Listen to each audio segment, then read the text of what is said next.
यीशु घर से निकलकर मत्ती के सुसमाचार अध्याय 13 वचन 1 से 23।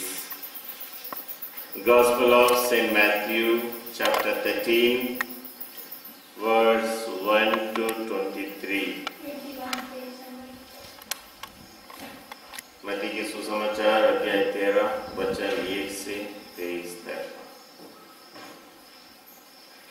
यीशु घर से निकलकर समुद्र के किनारे जा बैठे। उनके पास इतनी बड़ी भीड़ इकट्ठे हो गई कि वह नाव पर चढ़कर बैठ गए और सारी भीड़ तट पर बनी रही। वह दृष्टांतों द्वारा उन्हें बहुत सी बातें समझाने लगे। उन्होंने कहा, सुनो, कोई बोने वाला बीज बोने निकला। बोते बोते कुछ बीज रास्ते के किनारे गिरे और आकाश के पक्षियों ने आकर उन्हें चुग लिया। कुछ बीज पथरीली भूमि पर गिरे, जहां उन्हें अधिक मिट्टी नहीं मिली। वे जल्दी ही उग गए, क्योंकि उनकी मिट्टी गहरी नहीं थी। सूरज चढ़ने पर वे झुलस गए और जड़ न होने के कारण सूख गए। कुछ बीज कांटों में गिरे और कांटों ने बढ़कर उन्हें दबा दिया। कुछ बीज अच्छी भूमि में गिरे और फल लाए, कुछ 30 गुना, कुछ 60 गुना और कुछ 100 गुना। जिसके सुनने के कान हो वह सुन ले। प्रभु का पवित्र सुसमाचार है।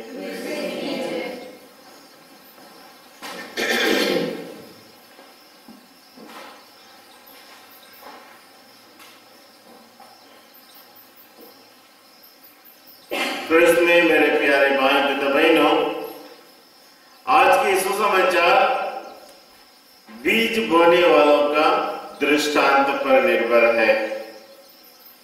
और जब यह बीज बोने वालों का दृष्टांत हम सुनते हैं, हमें तुरंत याद आएगा या हम सोचेंगे कि यह दृष्टांत ऐसे 4 लोगों के ऊपर निर्भर है, जो 4 प्रकार की जमीन की यहां दर्शाया गया। जैसे कि सबसे पहले जमीन बीज बोने से बीज कहां गिरे? सड़क पर गिरे। दूसरे पथरीली जमीन पर गिरे और तीसरे कांटे फूटे के जमीन पर गिरे और चौथे अच्छी भूमि में। तुरंत हम सोचेंगे 4 प्रकार के ऐसे लोग हैं। मगर और एक प्रकार से हम इस वचन को हम देख सकते हैं।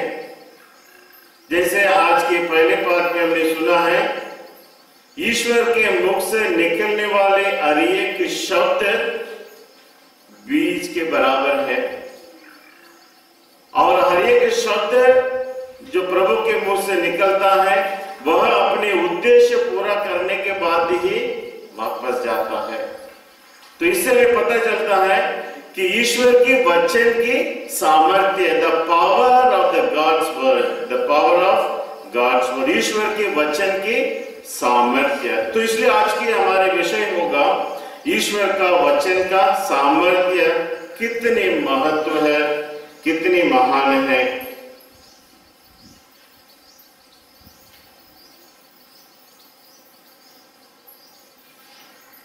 तो सबसे पहले हम देखते हैं वर्ड्स, वचन। हमारे एक व्यक्तियों के मुख से जो वचन निकलता है, उसमें भी पावर है, सामर्थ्य है। आप विश्वास करते हो? सहमत?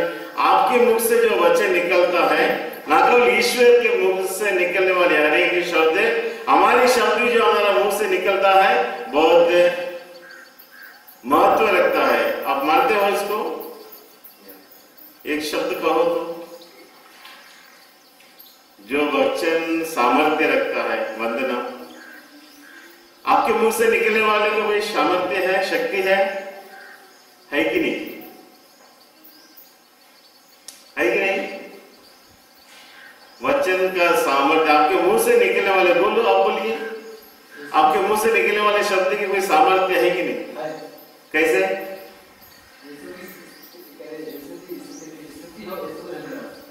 हाँ, वचन कहते हैं, उसका सामर्थ्य क्या है? वचन का power, what is the power?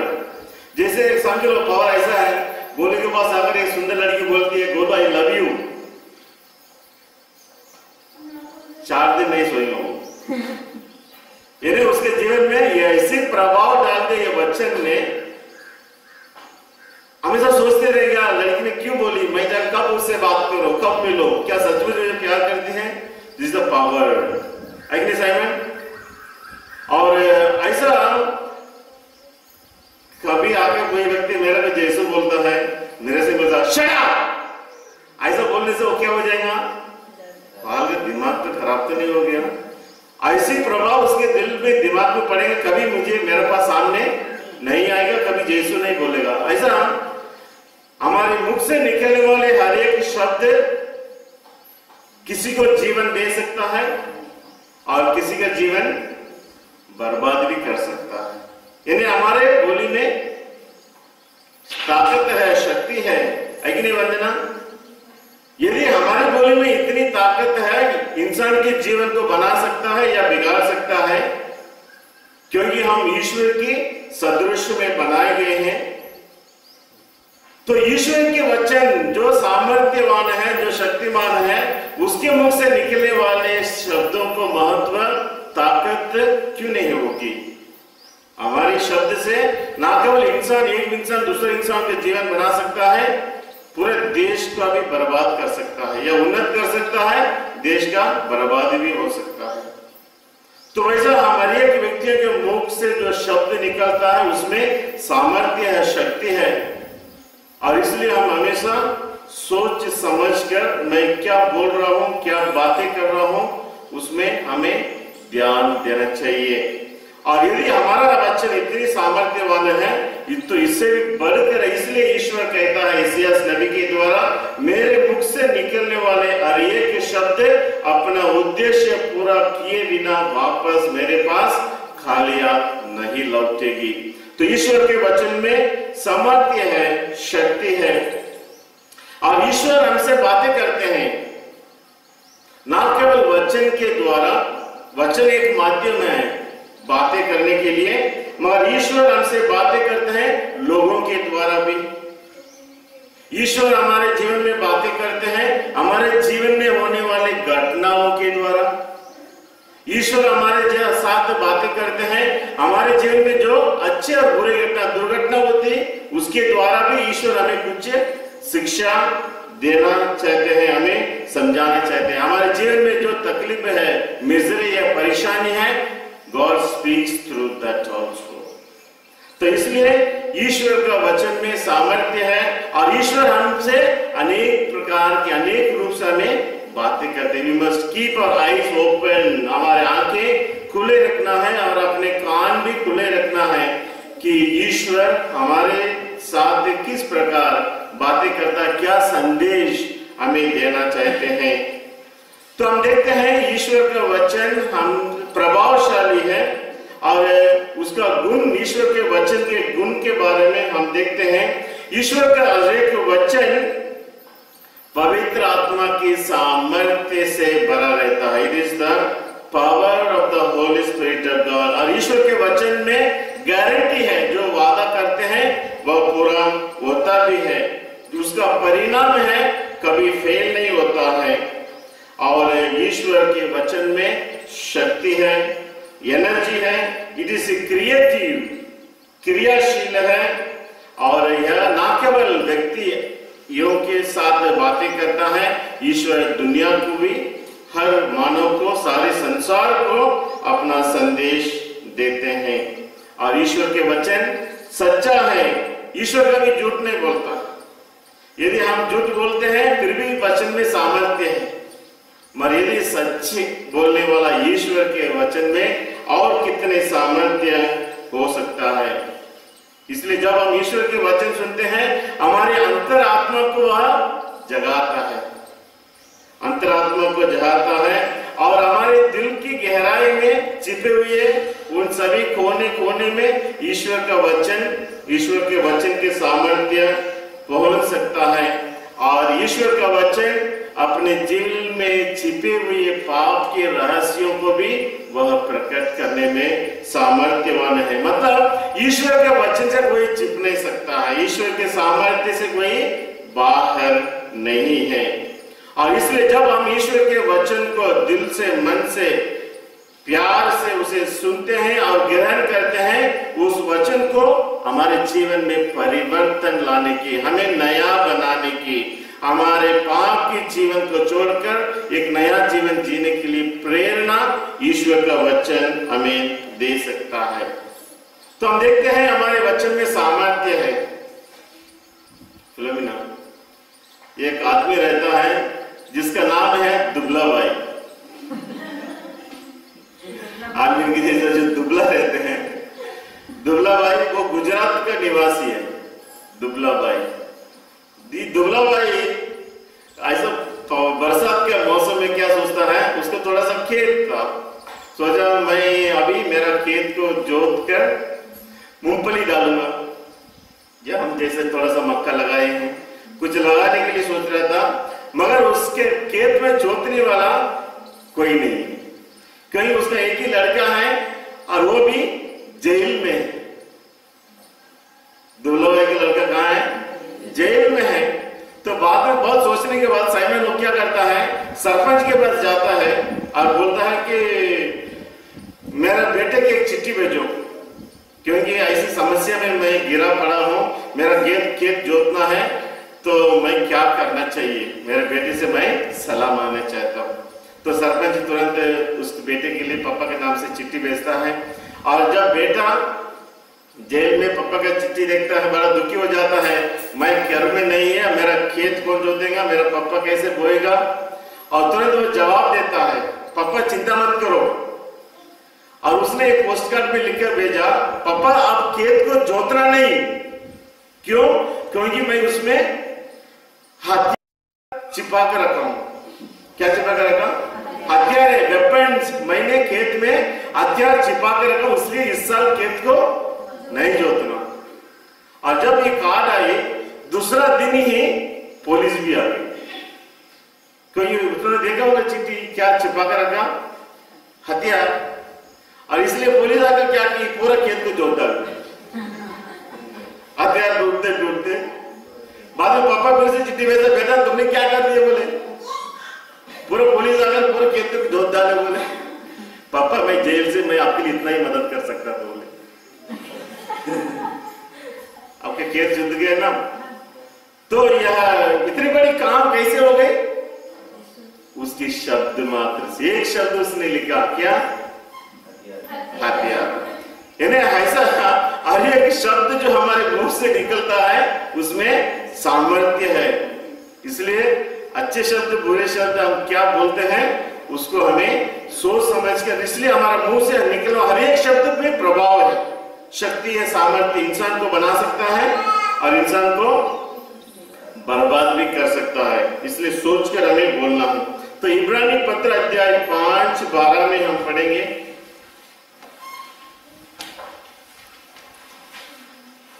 इब्रानी 5:12।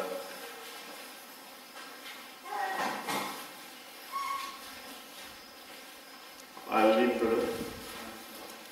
5:12। समय तक आप लोगों को शिक्षक बन जाना चाहिए था, किंतु यह आवश्यक हो गया है कि आप लोगों को दोबारा ईश्वर की वाणी का प्रारंभिक ज्ञान दिलाया जाए। आप लोगों को बस भोजन की नहीं बल्कि दूध की आवश्यकता है। तो यहाँ हम क्या बोलते हैं, आप लोग सोचेंगे मेरे बदल, इस समय तक आप लोगों को शिक्षक बन जाना चाहिए था, किंतु यह आवश्यक हो गया है कि आप लोगों को दोबारा ईश्वर की वाणी का प्रारंभिक ज्ञान दिलाए जाए। आपको मालूम है जो लोग सुनने वाले कमजोर है, if there are dull ears, dull यानी करने वाला भी क्या हो जाएगा, कमजोर हो जाएगा, कम डल। इसलिए जब आप वचन सुनने के लिए आते हो समय पर आना। जब खाली के लिए देखेंगे प्रचार क्या करेंगे, डल हो जाएगा, उसमें कोई उत्सुकता ना, आप में उत्सुकता है कि मैंने कहा वचन प्रभाव डालता, वैसा आपके आचरण भी एक दूसरों के जीवन में प्रभाव डालता है, अच्छा असर बुरा असर।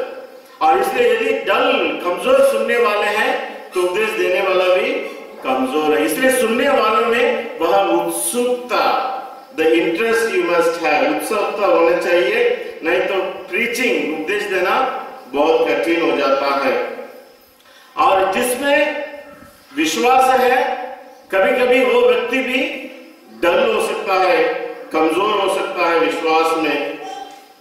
और इसलिए जिन लोगों को ज्यादा दिया गया है उन लोगों से ज्यादा अपेक्षा की जाती है, जिनको ज्यादा दिया गया है उनसे ज्यादा अपेक्षा किया जाता है।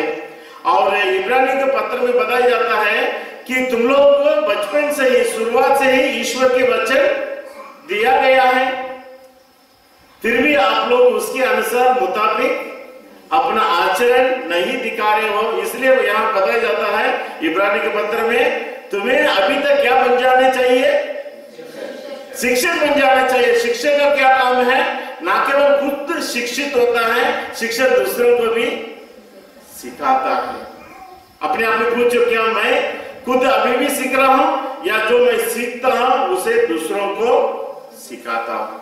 इसे संत पौलुस कहते हैं, अभी भी आप बच्चे के समान हैं, आपको अभी हड्डी नहीं, किसने वाला हड्डी नहीं, दूध की जरूरत है। इन्हें आत्मिक जीवन में हम अभी भी बालक है, बच्चे दूध पीने वाले बच्चे के समान हैं। It's not right. हम जन्म से ईसाई, हम बुढ़े हो गए, हमें कब्रिस्तान पहुंचने वाले हैं, हम अभी भी बच्चे के समान हैं। क्या हमारे आत्मिक जीवन में उन्नति है? जीवन से शुरुआत से लेकर आज तक हम वचन सुनते आ रहे हैं। इसलिए हमें बताने की जरूरत है, कि पूछने की जरूरत है कि मैं अभी भी वचन सुनता हूं या जो वचन सुनाता हूं उसे मैं दूसरों में बांटता हूं। क्या मैं शिक्षक बन गया हूं? और हमारा बच्चे जीवन में जो ईश्वर का वचन जो हम सुनते हैं उसका परिणाम इतनी महान है, शायद हम अपने जीवों से उसे प्रकट नहीं कर, इतनी महान है ईश्वर का अनुभव हमारे जीवन में। और इसलिए उस अनुभव को, वचनों को हम शिक्षक के रूप में एक दूसरों में बांटना चाहिए, समझाना चाहिए। और इसलिए जब हम शिक्षक बन जाएंगे, पिता मम्मी अपने बेटे से इस प्रकार व्यवहार करेंगे, उनके मुख से ईश्वर संबंधी बातें निकले। यदि आप परिवार हैं, आपके पड़ोस में और परिवार है, ऐसा कोई एकांत में नहीं जीते मेरे समान।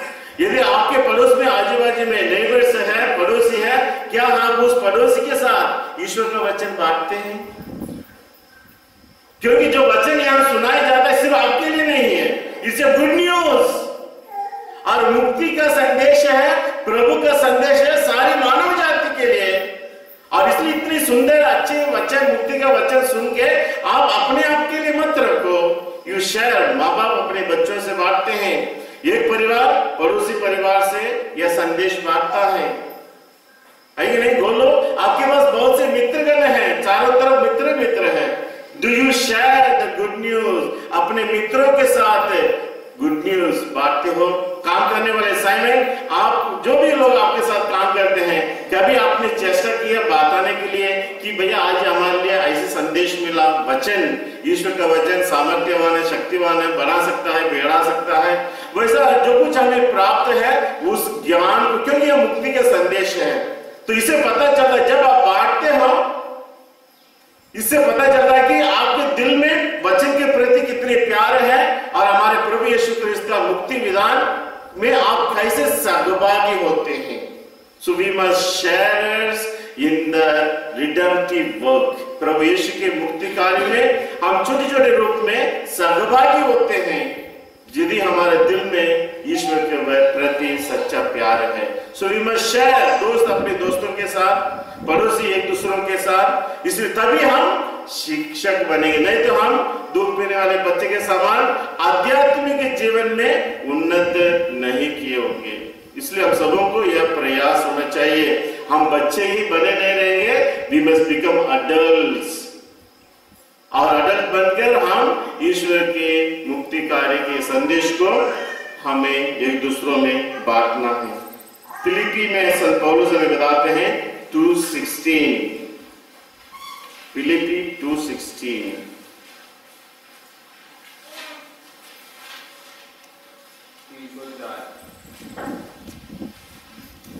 फिलिपी 2:16 फिलोमेना पढ़ी।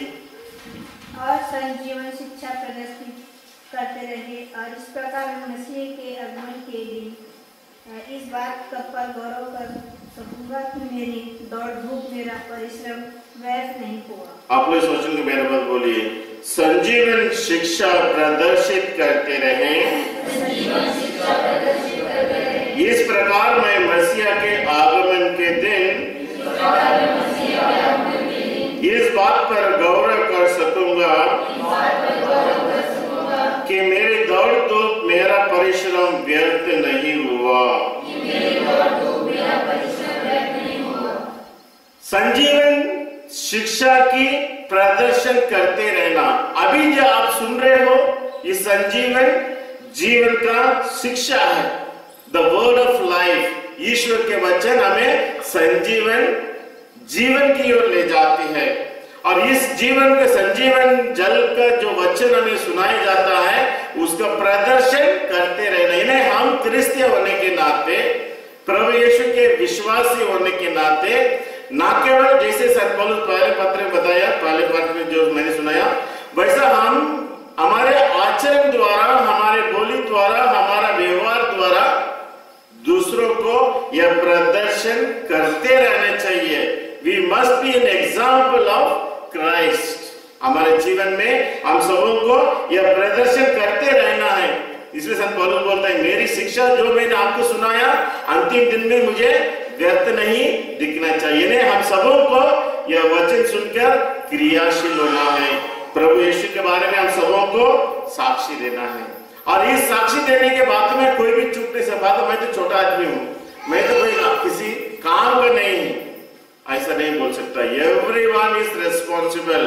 अपने ही छोटे छोटे इलाके में, घर में हो, पड़ोसी में हो, काम के ऑफिस में हो, जहां भी हम रहते हैं, शारदा हम प्रभु के बारे में साक्षी देना है, प्रभु के बारे में लोगों को संदेश देना है।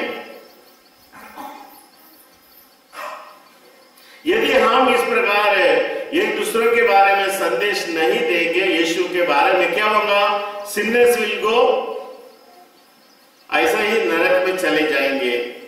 गलत रास्ते में जाने वाले गलत रास्ते में ही चले जाएंगे, उनका जीवन क्या हो जाएगा? असफल हो जाएगा।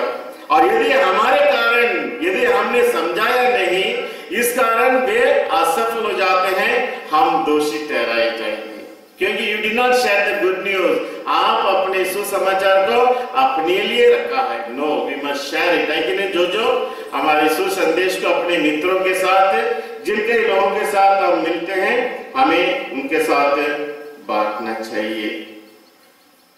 कभी कभी ऐसा होता है, चोर चोर से नहीं बोलेगा तुम नरक में चले जाएंगे, बोलेंगे क्या? क्योंकि वो चोर तो ये सोचेगा कि यदि मेरा और एक कंपनी मिल गया, हम दोनों कल मिलकर बड़ा चोरी करेंगे। चोर चोर ये नहीं बोलेगा कि तुम गलत काम कर रहे हो, अच्छा कर रहे हो, तुम कल से मेरे साथ हो जाना। तो लोगों के जीवन में परिवर्तन कौन ला सकता है? चोर ला सकता है? नहीं, आप और मेरे जैसे अच्छे लोग, हम सब अच्छे लोग हैं नहीं? यस, हम प्रभु के भक्त हैं, प्रभु के चरणों में आते हैं, इसलिए हम जो अच्छे लोग हैं, प्रभु के लोग हैं, विश्वासी हैं, हम दूसरों के जीवन में परिवर्तन लाने के लिए प्रयास करना चाहिए। We must share the good news, हमारे अच्छे उदाहरण के द्वारा और बातचीत के द्वारा, और गलत करने से उनको डांट कर भी हमें बताकर, और जहां सच्चाई है उसके लिए खड़े होने से वी गिव विटनेस। हमें चुपचाप नहीं रहना चाहिए। 1 जॉन 2:5, पहला योहन 2:5 में पढ़ेंगे। पहला यूहन्ना, सिस्टर जिनो, पहला यूहन्ना 2:5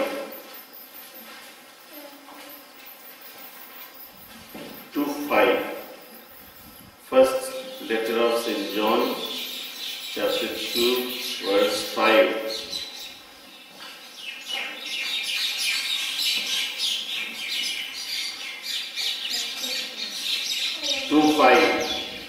अध्याय 2 वचन 5. परंतु जो उनकी आज्ञाओं का पालन करता है, यस, उसमें ईश्वर का प्रेम परिपूर्ण पहुंचता है। अपने इस वचन के मेरे बाद बोलिए, परंतु जो उनकी आज्ञाओं का पालन करता है, उसमें ईश्वर का प्रेम परिपूर्णता तक पहुंचता है। ईश्वर का प्रेम परिपूर्णता तक पहुंचता है उस व्यक्ति के जीवन में जो आज्ञाकारी है। इसलिए जो व्यक्ति आज्ञा मानता है वही ईश्वर को प्यार करता है। जो ईश्वर की आज्ञा नहीं मानता है उसके प्यार में कुछ गड़बड़ी है। यदि मैं आपसे पूछूंगा, बोलो आप ईश्वर को प्यार करते हो? यस फादर, मेरे ईश्वर मेरे प्रभु कितने महान हैं।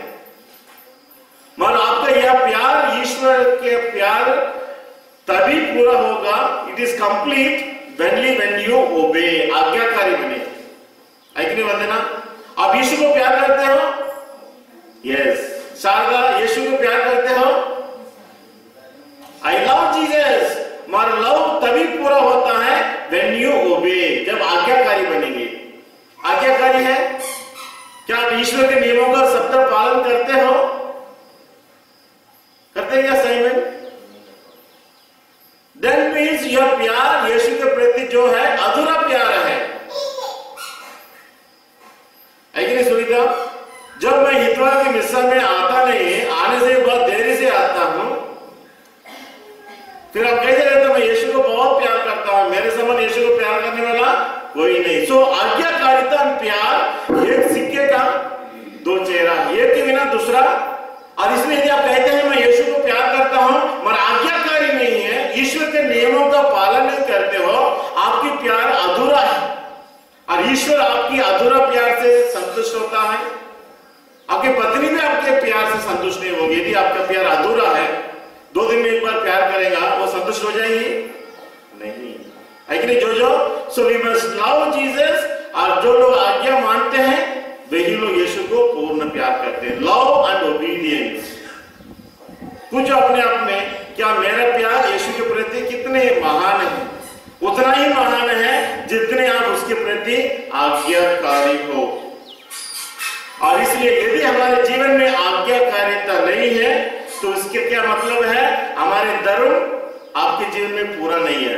और religion is not complete in you. और यदि हमारे जीवन में आज्ञाकारिता नहीं है तो हम ईमानदार नहीं हैं। We are not honest people. क्योंकि हम यीशु को प्यार करते हैं तो कहते तो है मगर उनकी आज्ञाओं का हम पालन करते हैं। इसलिए सच्चा धर्म हमने नहीं है। We are not honest people. और हम ईश्वर की प्यार जब सारे मानव जाति के लिए, ईश्वर के प्यार से कोई चुप नहीं सकता। God is lovable. सारे मानव जाति यीशु को, ईश्वर को प्यार करना चाहिए, यूनिवर्सल लव। और यदि इस प्रकार हर मानव जो दुनिया में है, फिलोमिना, हर मानव ईश्वर को प्यार करेगा और उसका आज्ञा मानेगा तो क्या हो जाएगा? धरती क्या बन जाएगी? स्वर्ग बन जाएंगे। फिर इस प्रकार का नरक भेदभाव नीचे ऊंचे कुछ नहीं होगा। यदि हर मानव ईश्वर को प्यार करेगा और ईश्वर की आज्ञाओं का पालन करेगा तो क्या हो जाएगा? आलमीन, सारी धरती क्या हो जाएगी? स्वर्ग बन जाएगी। Then we will be in heaven। इसलिए हमें हर समय कोशिश करना है कि ईश्वर का आज्ञाओं का मानने के लिए। इसलिए प्यार मात्र पर्याप्त नहीं। Means obedient people. योहन के सुसमाचार अध्याय 12:4 में 48 में हम पढ़ेंगे। वंदना, योहन 12:48। योहन के सुसमाचार अध्याय 12:48 में। 12:48.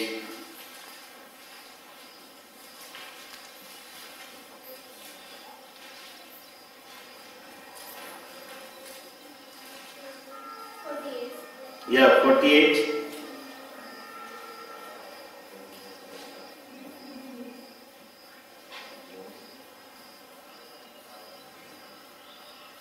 One who refuses 12:48 नहीं मिला। यूहन्ना के सुसमाचार 12:48। करता और मेरी शिक्षा ग्रहण करने से इनकार करता है, वह अवश्य ही दोषी ठहराया जाएगा। जो शिक्षा मैंने दी है, वही उसे अंतिम दिन दोषी ठहरा देगी। Yes, आप लोग सोचते हैं मेरा बात बोले, जो मेरी शिक्षा तिरस्कार करता है और मेरी शिक्षा ग्रहण करने से इनकार करता है, वह अवश्य ही दोषी ठहराया जाएगा। जो शिक्षा मैंने दी है, वही उसे अंतिम दिन दोषी ठहरा देगी। तो यहाँ हम देखते हैं ईश्वर का वचन सबों के लिए है, साइमन। और जब ईश्वर का संदेश जो हमारे लिए दया के संदेश है, दया और क्षमा का संदेश है, और जब व्यक्ति उसे संदेश को स्वीकार करने के लिए तैयार नहीं है, उसके दिल में द्वेष भावना है, उसके दिल में क्या है? पाप है। और जब पापी यीशु के पास आना नहीं चाहता है, ईश्वर से क्षमा और दया प्राप्त करना नहीं चाहता है, और अंतिम दिनों में क्या हो जाएगा? वो खुद अपने अंतरात्मा उसको क्या करेगा? दोषी ठहराए, क्योंकि मैं स्वयं यीशु के पास नहीं गया। अंतरात्मा उसे स्वयं गवाही देगी, आई एम रिस्पॉन्सिबल, मैं जवाबदार हूं इस प्रकार की द्वेष भावना के लिए। ही विल कंडेम हिमसेल्फ, अपने आप को वह दोषी ठहराएगा। इसलिए ऐसी बातों के लिए हमें मौका नहीं देना चाहिए।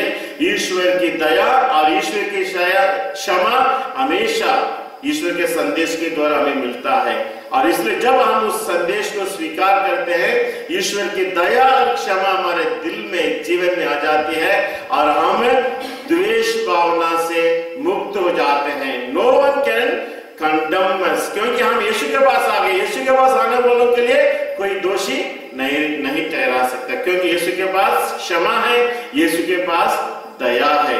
और इसलिए जो यीशु के पास नहीं आता है, वो दोषी खुद ठहराएगा।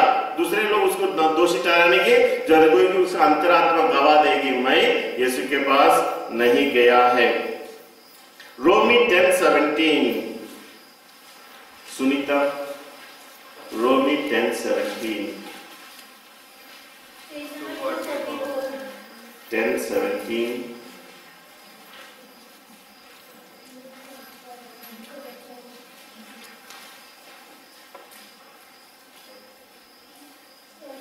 प्रकार हम देखते हैं कि सुनने से विश्वास उत्पन्न होता है।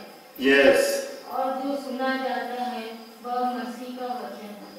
तो आप लोग सोचें कि मेरे बात बोलिए, सुनने से विश्वास उत्पन्न होता है, सुनने से विश्वास उत्पन्न होता है, और जो सुना जाता है वह मसीह का वचन है। और जो सुना जाता है वह मसीह का वचन है। तो जो सुनाया जाता है ईश्वर का वचन है, और वही वचन हमारे जीवन में परिवर्तन ला सकता है। वही वचन हमारे जीवन में नयापन ला सकता है। Men are converted, पाप की जीवन से लोग मुक्त होते हैं, पवित्रता की ओर बढ़ते हैं जब प्रभु का वचन सुनते हैं। क्यों? प्रभु के वचन में सामर्थ्य है, शक्ति है, पवित्र आत्मा के सामर्थ्य से भरा हुआ है, क्योंकि ईश्वर का वचन हमारे दिल की गहराई तक पहुंचकर छिपे हुए पाप के रहस्यों को प्रकट करता है, और मनुष्य जब उसे स्वीकार करता है, परिवर्तन होता है। इसलिए हमें ईश्वर के वचन जो ईश्वर द्वारा हमारे लिए भेजा जाता है, उसे हम अपनाना चाहिए। और जब गैर यहूदियों को ईश्वर का वचन सुनाया जाता है, वे परिवर्तित होते हैं, सुसमाचार में विश्वास करते हैं। और इसलिए ईश्वर का वचन ना केवल हमें सुनना है साइमन, ईश्वर के वचन सुनने के बाद क्या करना है? हमें विश्वास करना है। You must believe it is God's word. हमारे एक व्यक्ति को स्वीकार करना है, जो मैं अभी सुना रहा हूं मेरे घर की कहानी नहीं, मैं ईश्वर की वचन सुना रहा हूं, और इसलिए जो सुनाया जाता है वह ईश्वर का वचन है। और इसलिए इस वचन को हमें ना केवल सुनना है, विश्वास करना है। विश्वास करने के बाद उसके क्या करना है, उसके अनुसार चलना है। तीन चीजें, सुनना है, विश्वास करना है और उसके अनुसार चलना है कि नहीं साइमन? बोलिए, ईश्वर के वचन को सुनना है। बोलिए, ईश्वर के वचनों में विश्वास करना है और ईश्वर के वचन के अनुसार हमें जीना है। जीने के लिए बहुत धीरे हो गया। ईश्वर के वचन के अनुसार हमें जीना है। बोलिए, यस, डरना नहीं, वचन के अनुसार जीने के लिए हम लगातार प्रयास करते रहेंगे। और इसे पता चलता है ईश्वर के वचन से ही हमारे विश्वास की शुरुआत होती है। The beginning of a faith, ईश्वर का वचन सुनने से ही हमारा विश्वास का आगमन प्रारंभ होती है।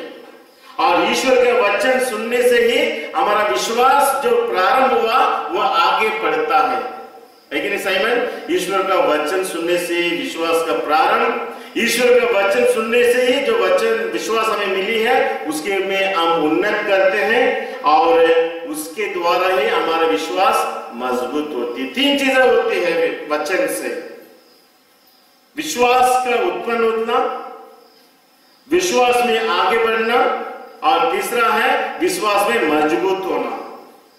यदि हमारा विश्वास कमजोर है सुनीता, इसका मतलब है हम विश्वास वचन नहीं सुन रहे हैं। मगर हम सबों को हमारे क्रिस्तीय जीवन में विश्वास करते हुए आगे बढ़ना है और यह संभव है। इसलिए हमें हर हफ्ता हर समय मौका दिया जाता है उस वचन को सुनने के लिए। यदि हम वचन नहीं सुनेंगे, शारदा क्या हो जाएगा, हमारा विश्वास कमजोर हो जाएगा। We don't grow in our faith. और ना केवल हमें आगे बढ़ना है और हमारे विश्वास में हमें क्या होना है, मजबूत होना है। यह तीन चीजें होती है वचन सुनने से, विश्वास की प्रारंभ, विश्वास में करना और विश्वास में मजबूत होना। क्या आप लोग विश्वास में मजबूत होना चाहते हैं या कमजोर हवा आने से उड़ने के समान कमजोर विश्वास? आपके पास कौन सा विश्वास है शारदा? कमजोर विश्वास है या मजबूत विश्वास है? मजबूत विश्वास है, चट्टान जैसे मजबूत, कितना तूफान आने से भी बहुत अच्छा। Very good. हमारे एक व्यक्ति का विश्वास तभी मजबूत होगा शारदा, कब मजबूत होगी? जब हम प्रभु का वचन बारंबार सुनते हैं। हाँ, बारंबार प्रभु के वचन सुनते हो या 6 महीना में एक बार सुनते हो? आपका वचन सुनते हो? अन्ना वचन सुनते हो? प्रभु का वचन सुनते हो? बोलो ना, यस फादर। आवाज जोर से, नाश्ता नहीं किया क्या? जोर से बोलिए, से लाउडली। क्या आपको विश्वास में मजबूत होना है? यस। जैसे हम शरीर में मजबूत होते हैं, शरीर में कब मजबूत होते हैं फिलोमिना? जब अच्छा पराठा खाते हैं, पनीर खाते हैं, शरीर में मजबूत होते हैं। अच्छे भोजन करने से हमें विश्वास में मजबूत होने के लिए वचन सुनने की, ज्यादा वचन सुनना ज्यादा विश्वास, कम वचन सुनना कम विश्वास। और इतवार को लोग आते हैं, बाद जल्दी छूटना चाहिए क्योंकि हमारा विश्वास भी ऐसे हवा में उड़ने के लिए। No, we must become strong people, believing people. और ज्यादा मजबूत विश्वास में बने रहने के लिए हम सबों को वचन सुनने की जरूरत है। इसलिए संत पेतरुस, साइमन पढ़ते हैं, पहला पेतरुस का पत्र को साइमन पढ़ेंगे, वो पेतरुस है कि नहीं? पेतरुस, पहला पेतरुस 1:23, साइमन। आपने दोबारा जन्म लिया है। पहला पेतरुस 1:23, बोलिए। आपने दोबारा जन्म लिया है। आप लोगों का यह जन्म नश्वर जीवन तत्व से नहीं बल्कि ईश्वर के जीवन एवं शाश्वत वचन से हुआ है। बहुत सुंदर। आपने दोबारा जन्म लिया क्या? साइमन द ग्रेट एक ही बार जन्म लिया? अनिल बोलो, आप दोबारा जन्म लिया कि एक ही बार जन्म लिया? एक ही बार जन्म लिया। फिल्म ने तो पूछेगी तो वही बोलेगी मैं एक ही बार तो जन्म दिया हूं। जी हाँ, जो हमें माँ बाप से जीवन मिलता है वो हमें कहाँ ले जाती है? मृत्यु की ओर ले जाती है, मरने के लिए ले जाती है।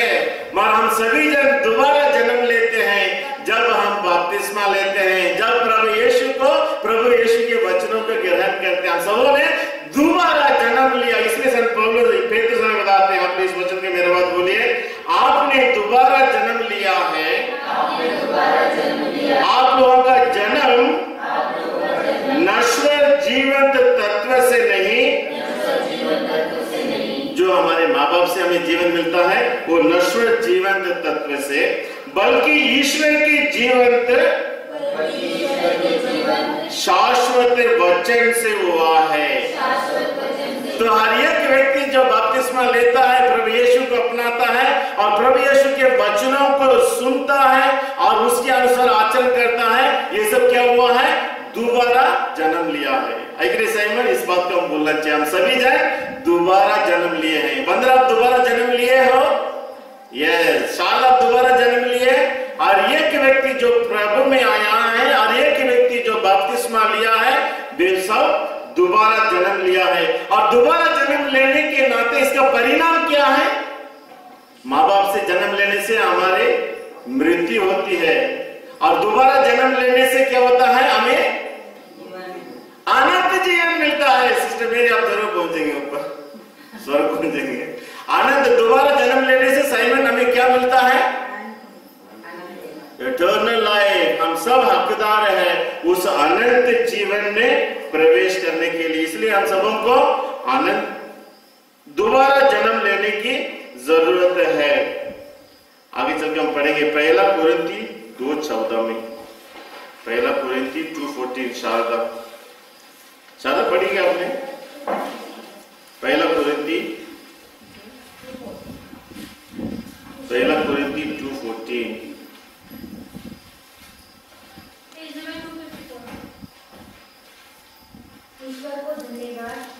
ईश्वर को धन्यवाद प्राप्त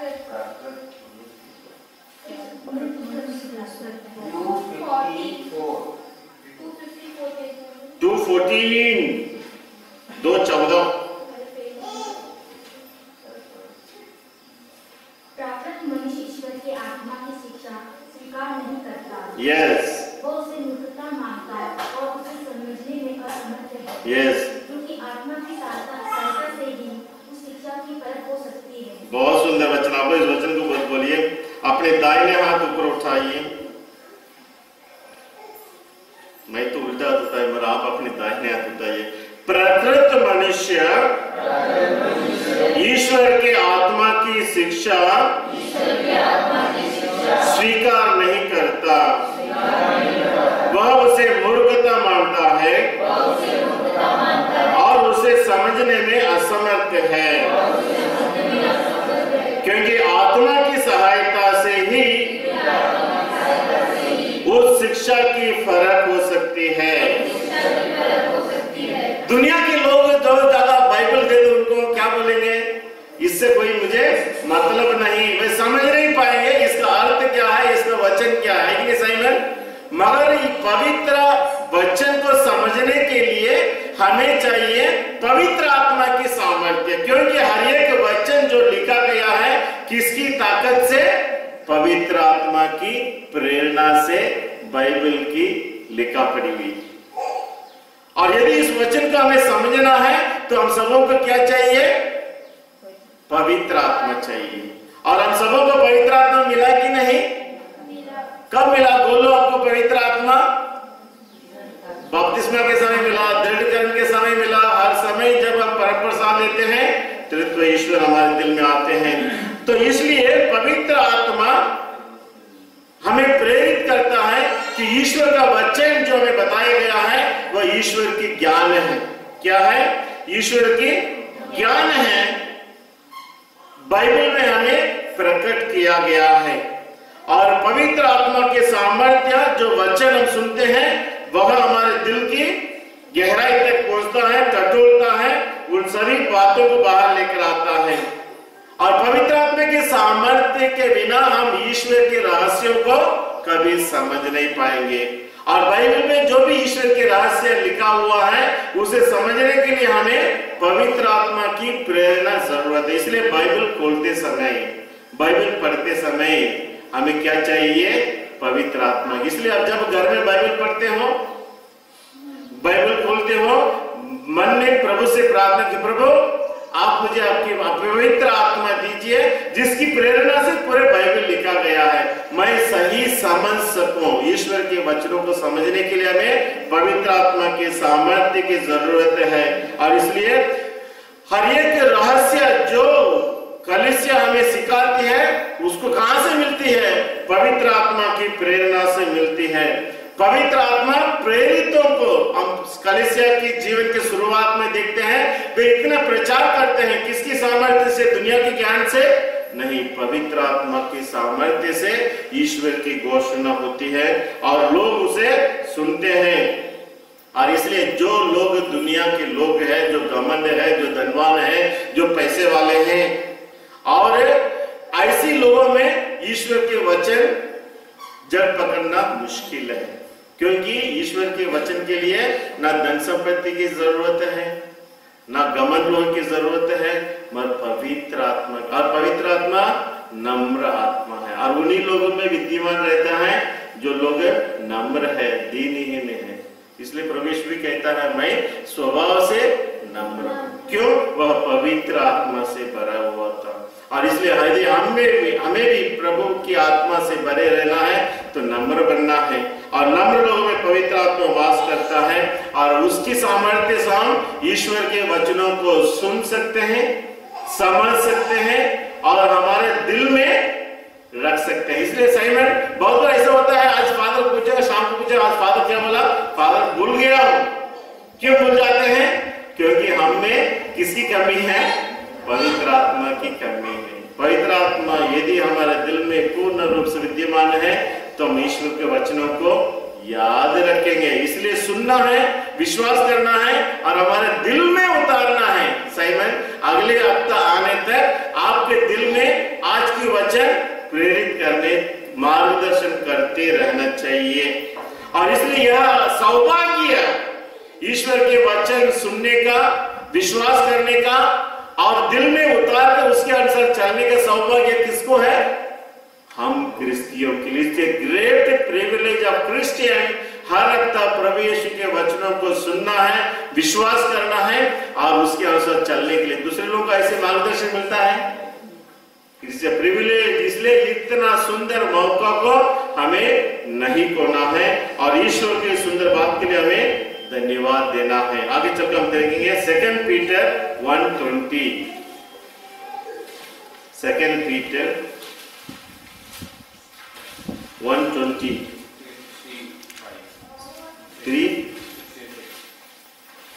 1 पीटर 2 पीटर 1:20।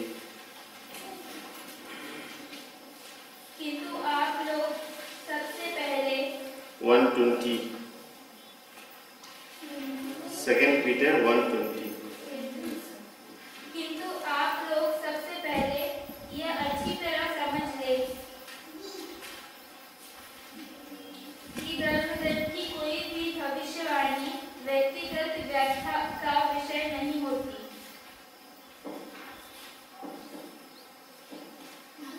दूसरा पेज 2 पीटर में पहला पीटर में बोलूंगा पेज नंबर 367।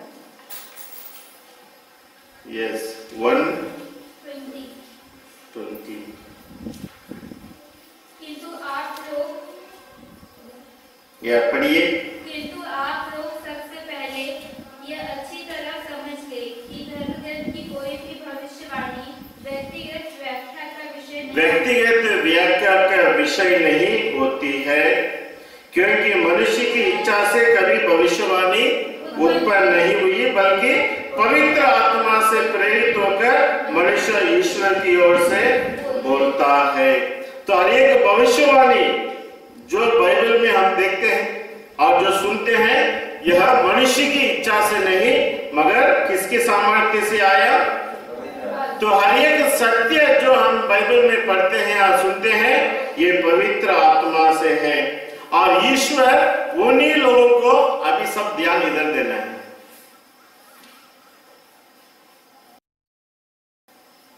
पवित्र आत्मा उन्हीं लोगों को चुनता है भविष्यवाणी करने के लिए जो उसके लायक है, जो पवित्र है। और ईश्वर ऐसी संदेशवाहकों को चुनता है जो उसके कार्य करने के लिए उन्हें भेजा जाता है। और इसलिए हर एक भविष्यवाणी ईश्वर के सामर्थ्य से हमें बताया जाता है। और यदि हम देखते हैं हमारे इस दुनिया के चारों ओर सभी चीजों को हम समझ नहीं पाते हैं, समझ पाते हैं यार फिलोमिना? हम थोड़ी सी चीजों को, लोगों को समझ पाते हैं, बाकी सब कुछ जो कुछ हो रहा है हमारे लिए क्या है? अंधेरा है। और इस अंधेरा भरा दुनिया में हमें जीने के लिए जो चीजों को, लोगों को हम समझ नहीं पाते हैं, कौन हमें मार्गदर्शन कर सकता है?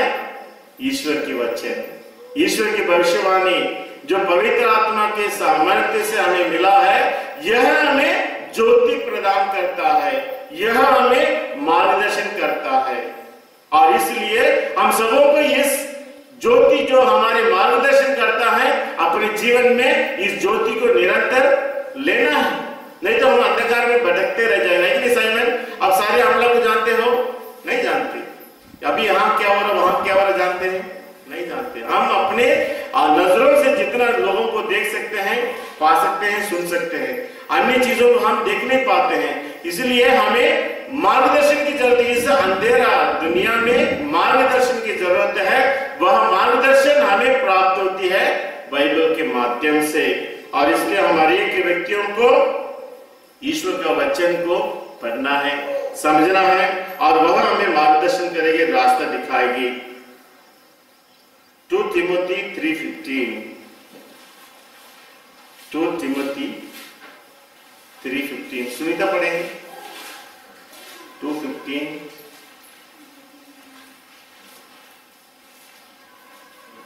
2 तिमोथी पेज नंबर 330। अपने को ईश्वर के सामने सुधरा और एक ऐसे कार्यकर्ता के रूप में प्रस्तुत करने का प्रयत्न करते रहो जिसे लज्जित होने का कोई कारण न हो, और जो निष्कपट रूप से सत्य का प्रचार करे, लौकिक और व्यर्थ बस हो गया। आप लोग सोचो कि मेरे बात बोलिए। तुम बचपन से धर्म ग्रंथ जानते हो, धर्म ग्रंथ तुम्हें उस मुक्ति का ज्ञान दे, धर्म ग्रंथ उस मुक्ति का ज्ञान दे सकता है। आगे चलो बढ़िए। पूरा धर्म ग्रंथ ईश्वर की प्रेरणा से लिखा गया है,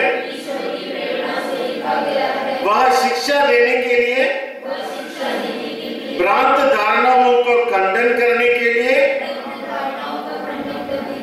बोलो, जीवन के सुधार के लिए, जो सदाचरण प्रशिक्षित होने के लिए, यानी अपने जीवन के हर मोड़ में वचन हमें मार्गदर्शन कर सकता है। जब हम भटक जाते हैं, तितर-बितर हो जाते हैं, हमारे जीवन में कोई मकसद नहीं है, फिर जब हम लोफर लोग जैसे घूमते रहते हैं, तब हमें यीशु के वचनों के पास आने की जरूरत नहीं। क्यों जरूरत है? क्योंकि वचन हमें बताता है ईश्वर का वचन पवित्र आत्मा की प्रेरणा से लिखा गया है, और यह शिक्षा देने के लिए, भ्रांत धारणाओं का खंडन करने के लिए, जीवन के सुधार के लिए और सदाचरण का शिक्षा देने के लिए। इसलिए वचन के माध्यम से हमारे जीवन का क्या होती है? जीवन बनता है। और यहाँ संत पौलुस तिमोथी से कहते हैं, तुम तो बचपन से ही धर्म ग्रंथ का ज्ञान प्राप्त किए हो। कैसे ये संभव है? क्योंकि उसकी माँ तिमोथी पौलुस का कौन है? साइमन शिष्य। तिमोथी कौन है? तिमोथी साइमन का नहीं, पौलुस का क्या है? शिष्य है। और पौलुस तीमुथियुस से कहते हैं तुम्हारी मां ने तुम्हारे लिए क्या दिया है? बचपन से ईश्वर की शिक्षा का ज्ञान दिया, और इसलिए तुम मेरे साथ हो ताकि तुम भी मेरे साथ मिलकर ईश्वर के ज्ञान का संदेश सुनाने के लिए। तो हम भी यहां तीमुथियुस के मां के समान अपने बच्चों को क्या हम ईश्वर का संदेश बचपन से सिखा सकते हैं? तो बचपन से इन्हें कब से? जब बच्चे को मुंह जा जाते हैं। बच्चा कब होता है? जब बच्चा कब उनको शिक्षा देना चाहिए है? कब समझने लगते हैं? कोई बोलते बच्चा फादर बहुत छोटा है अभी खेलने तो बोले चर्च में अंदर बाहर आते हैं, चर्च में आते हैं, मां कहां रहते हैं? बाहर घूमते खेलते फिरते रहते हैं। क्यों? बच्चे है फादर। मगर कब अपने बच्चों को आप गिरजा में बैठने के लिए प्रार्थना करने के लिए सिखाएंगे? बताओ। बस बच्चे तो खेलने दो। नहीं, बच्चा में हाथ में आप चाकू देंगे खेलने के लिए, आप जानते हो ये सही नहीं है। तो यदि आप बच्चों को गिरजा लेकर आते हो, बच्चे बाहर खेलते हैं, ये सही है? नहीं, बच्चों को मंदिर में बैठने के लिए, प्रभु का वचन सुनने के लिए उन्हें सिखाना है। यदि आप बच्चों के हाथ में चाकू नहीं देते खेलने के लिए, वैसा सिखाइए प्रभु यीशु के बारे में, प्यार के बारे में। पहली बार 2 बार उसको पिटाई देना है, चापट देना है। यदि नहीं बैठता 2 बार पिटाई दो, तीसरी बार पिटाई दो। या bring the child to the church, कल से चर्च में लाते हैं, खेलने के लिए नहीं। बच्चे को सिखाना है। कब से सिखाना है? जैसे बच्चे 5 साल कम से कम, है कि नहीं फिलोमिना? बोलने धीरे धीरे बोलने लगता है, यू टीच। जैसे तीमुथियुस के मां ने बचपन से ही अपने बच्चे को ईश्वर के ज्ञान दिया, वैसे हर एक मां बाप का कर्तव्य, जवाबदारी है अपने बच्चों को गिरजा में बैठने के लिए, प्रार्थना करने के लिए, घुटने टेकने के लिए, ईश्वर के सानिध्य में आने के लिए, भक्ति से बैठने के लिए मां बाप का कर्तव्य है। Don't allow the children to play outside. खेलने के लिए नहीं आते, खेलने के लिए घर में रखो ना। बच्चे को हमें मंदिर लेते हैं, ईश्वर के चरणों में लाते हैं, सिखाओ उन्हें कैसे बैठना है चर्च में, कैसे हाथ जोड़ना है। माँ बाप, इसलिए संत तीमुथियुस को पौलुस प्रशंसा करे, तुम तो बचपन से ही धार्मिक शिक्षा पाए हो। उसकी माँ इतनी अच्छी थी, इसलिए हर माँ बाप अपने बच्चों को इस प्रकार ईश्वर का ज्ञान बचपन से हमें देना चाहिए। यदि आप अपने बच्चों को बचपन से ही ईश्वर के ज्ञान नहीं देते तो क्या अर्थ है? आप अपने जिंदे बच्चे को गा रहे हो। क्या कर रहे हैं? आप अपने जीवित बच्चे को क्या कर रहे हो? गा रहे हो गड्ढे में, क्योंकि उसमें ईश्वर का जीवन नहीं। आप बचपन से अपने बच्चे को ईश्वरीय जीवन नहीं देता है तो आप उसे क्या कर रहे हैं? दफना रहे हैं। It is equal to burying your child. और इसलिए हर माँ बाप का जवाबदारी है अपने बच्चों को अच्छे कपड़े, अच्छे भोजन, अच्छे दिखने से मात्र पर्याप्त नहीं, अपने बच्चों को ईश्वरीय ज्ञान देना है, ईश्वरीय भक्ति देना है। नहीं तो आप अपने बच्चे को कहां डाल रहे हो? सही में गड़ा रहे हो। उसमें ईश्वरीय जीवन नहीं तो क्या जीवन है? इसलिए हर माँ बाप अपनी जवाबदारी को अच्छी तरह समझ लीजिए। विधि विवरण ग्रंथ 11:19।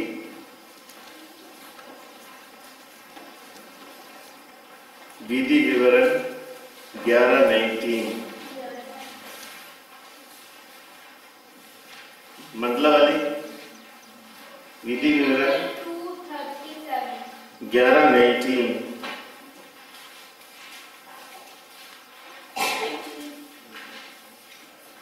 11:19 मदन आपका पड़ोसी की देव ना 11:19 वो मंडलावली के नाम क्या है?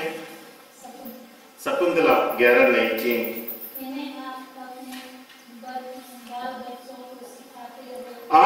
इन्हें अपने बाल बच्चों को सिखाते रहो। तुम सारे घर में रहो, सारी यात्रा करो, सोते जागते समय इनका मनन करते रहो। यह बस इतना ही। आप लोग सोच के मेरा बात बोलिए। अपने बाल बच्चों को सिखाते रहो, अपने बाल बच्चों को सिखाते रहो, और तुम चाहे घर में रहो, चाहे यात्रा करो, सोते जागते समय इसका मनन करते रहो। तो यहाँ ईश्वर का वचन हमें बताता है क्या करना चाहिए, अपने बाल बच्चों को सिखाते रहो, सिर्फ इतवार को नहीं, सिर्फ प्रार्थना करने के समय नहीं, सिखाते रहो। मीन्स ऑल द टाइम, हर समय अपने बच्चों को सद्बुद्धि देते रहो। और आप कब दे पाएंगे, जब आपके दिल में ईश्वर का वचन भरा हो। जब तक आप माँ बाप के दिल में ईश्वर का वचन नहीं है तो आप बच्चे को क्या देंगे? आपके जेब में पैसा नहीं तो आपको बच्चे को मिठाई खरीदने के लिए देंगे क्या? आपके पास जो है वही आप देंगे। और इसलिए हर माँ बाप सोते समय, जागते समय, चलते समय, अभी घर से यहां तक पैदा रहे बच्चों के साथ में किसके बारे में बातें की आपने? यीशु के बारे में बोले या सीरियल के बारे में बोले? राह चलते समय, बैठते समय, उठते समय, ईश्वर को इतना महत्व देता है। और हम इतना अपने बच्चों को तभी सिखा पाएंगे जब हमारे दिल में ईश्वर का वचन भरा हुआ है। यदि हमारा दिल खाली है, क्या हम अपने बच्चों को क्या देंगे? नहीं देंगे। और इसलिए यदि हमारे बच्चे हमारे साथ अच्छे आचरण करना है, अच्छे आचरण किसके ऊपर निर्भर है? अच्छे आचरण किसके ऊपर निर्भर है? अच्छे विचार के ऊपर, गुड थॉट्स। पहले कार्य घटना होने के पहले वहां किस में रहता है? जो भी it is in our thought. वचन सोच में है और सोच को हम कार्य रूप देते हैं, है कि नहीं? और हमारा सोच तभी अच्छा होगा जब हमारे दिल में ईश्वर का वचन भरा हो। ईश्वर का वचन दिल में भरा है, then it becomes a thought, और थॉट बिकम्स वर्ड, और वर्ड बिकम्स एक्शन। और इसलिए जब तक हमारे दिल में ईश्वर का वचन भरा नहीं, हमारा सोच भी सही नहीं होगी। और जब हमारा सोच सही नहीं है, हम सही मार्गदर्शन कैसे? इसलिए हमारा क्रिया भी, हमारा कार्य भी गलत होता है।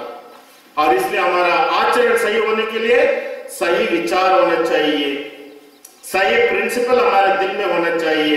हमारी आंखों की नजर हमेशा प्रभु के ऊपर, प्रभु के वचनों के ऊपर बने रहना चाहिए। और जब तभी हमारे मुंह से, हमारी जीभ से अच्छी बातें निकलेगी, तभी हम लगातार अपने बच्चों को ईश्वर के रास्ता दिखाते रहेंगे। मैथ्यू 15:6, मत्ती 15:6,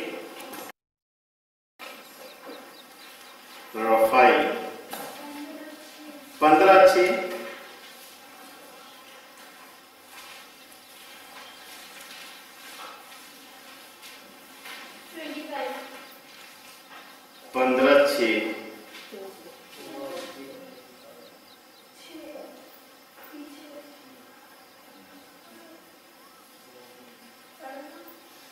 पढ़िए 15:6। तो वह फिर अपने पिता या अपनी माता को कुछ नहीं दे सकता है। इस प्रकार तुम लोगों ने अपनी परंपरा के नाम पर ईश्वर का वचन रद्द कर दिया है। परंपरा के नाम पर ईश्वर के वचन को रद्द करते हो। इसलिए इस वचन को आप मेरे पास बोले, परंपरा के नाम पर ईश्वर के वचनों को हम रद्द करते हैं। ईश्वर के वचन हमें कहता है बहुत से अच्छी बातें, मगर ईश्वर की बातों को ना मानते हुए परंपरा जो अपने घर में चलती आ रही, अपने पूर्वजों ने करते आया है, उसको हम महत्व देते हैं, है कि नहीं? सही में एक उदाहरण के लिए, एक परंपरा कौन सा है और ईश्वर का नियम क्या है? परंपरा यही है, बहुत से लोग करते हैं, कोई आदमी मर गया घर में है, उसके नाम से हम क्या करते हैं? थाली में खाना रखते हैं, वेदी पर। बहुत से सुना होगा, देखा होगा। क्यों रखते हैं उनको मालूम नहीं, ये परंपरा चलते आ रहे हैं, हम भी रखते हैं। कोई आदमी मर गया है, उसके पेटी में वो दारू पीने वाला, तो एक बोतल दारू डाल देते हैं। क्यों डालते हैं? कोई वो पीता था, ये पुराना बात डालना पड़ता है, परंपरा है। तो ये परंपरा को हम करते हैं और ईश्वर का नियम को हम टाल देते हैं।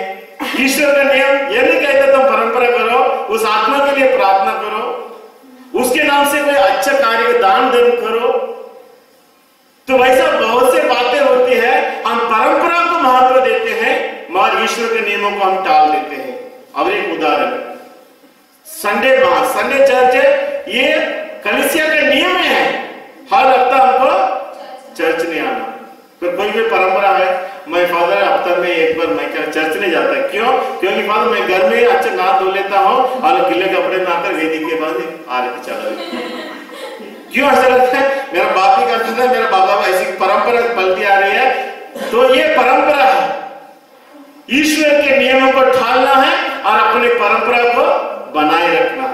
देखो आपके जीवन में ऐसी कितनी बातें हैं, हमारे पूर्वजों ने किया फादर, इसलिए हम भी कर रहे हैं, मगर क्या हुआ? ईश्वर के नियम के अनुकूल है। और इसलिए वचन कहता है परंपरा को बनाए रखने के लिए ईश्वर के नियमों को आप क्या करते हो? टाल देते हो, छोड़ देते हो। That's not right. और इसलिए हमें ईश्वर के वचनों के लिए महत्व देना है कि नहीं? बोलो यस। कोई क्यों बोलते हैं फादर शाम हो गए तो आप प्रार्थना करते हैं क्या? Yes father. क्या प्रार्थना करते हैं फादर? शाम हो गई तो अंगन में तूफान ये लोबन डाल के पूरे कमरे में घुमा देते, फिर रख देते, प्रार्थना होगी। किसको चाहिए दुआ? मच्छर भगाने के लिए नहीं, वो प्रार्थना नहीं है। नहीं तो हम दिन भर उसको जाके रह सकते हैं, वो तो हमारे लिए एक भावना है प्रार्थना का वातावरण उत्पन्न करने के लिए। But we must kneel down and pray, spend time with the Lord in prayer, Bible reading, ऐसा मन चिंतन में समय बिताना चाहिए। That is the work of God. इसलिए लोगों के द्वारा बनाए हुए परंपरा को महत्व मत दो, मगर क्या यह ईश्वर के नियम के वचन के अनुकूल है, वैसी ही बातों को हमें करना चाहिए। इसलिए यीशु कहते हैं परंपरा मेरे लिए कोई महत्व नहीं रखता है। कितना भी बड़ा अच्छी आचरण हो, ईश्वर के नियम के अनुकूल होना चाहिए। लूकास 5:1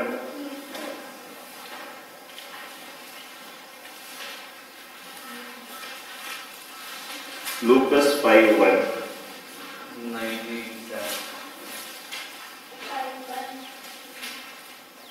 कौन नहीं पढ़े?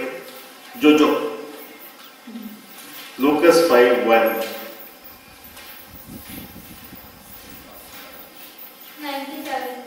जो लूकास 5:1 यस, झील के पास थे लोग ईश्वर का वचन सुनने के लिए उन पर गिर पड़ते थे। बहुत सुंदर वचन, आपने इस वचन को मेरे बाद बोलिए। लोग ईश्वर का वचन सुनने के लिए उन पर गिरे पड़ते थे। अभी तक यीशु के बारे में सारी दुनिया में ज्ञात हो गया कि he is a famous preacher, और इसलिए यीशु के वचन सुनने के लिए लोग भीड़ में बहुत संख्या में ईश्वर के वचन सुनने के लिए आते थे। और हमारे पास गाड़ी घोड़ा होने के बाद भी जो नया गाड़ी लिया 15 मिनट लेट आ रहा है, उसके दिल में कितनी उत्सुकता है ईश्वर के वचन सुनने के लिए। ना केवल जो हर एक व्यक्ति जो लेट आते हैं, जैसे मैंने कहा, वह ना केवल अपने दिल में कितनी उत्सुकता है करके बताता है, मगर हमारे जैसे मैंने शुरुआत में कहा, जब ऐसी आलसी ऐसी लेजी सुनने वाले रहने से परीक्षा का दिमाग में डूब जाता है। जो जान डालना है जैसे लोग उत्सुकता से यीशु के वचन सुनने के लिए आते हैं, वैसा हमारे दिल में यीशु के वचन सुनने के लिए हफ्ते में एक बार हमारे दिल में उत्सुकता रहना है। समय से पहले चाहे पृथ्वी सारी भय से उलट जाए, चाहे पर्वत सागर के